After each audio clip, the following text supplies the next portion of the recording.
পর্যটক কেন্দ্র।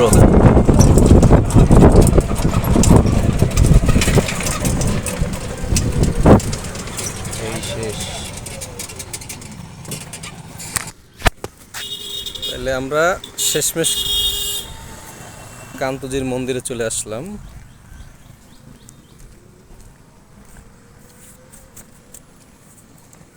চুলের তো 12টা বাজে গেছে।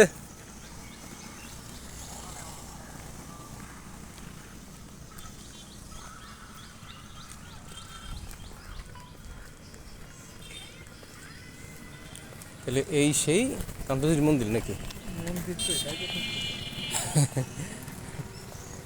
কই নামাই দিল কে জানে।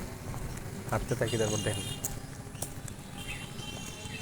আগে একটু জলের ব্যবস্থা করতে হবে, তাহলে বালি সব বালিশ ঢুকছে। ওই একটা আছে, দেখ ভালো হয়েছে, জলের ব্যবস্থাও আছে, ভালো হয়েছে। নাকে মুখে মাথায় ওই এটা পড়তেও আছে, কল ছাড়াও লাগবে না।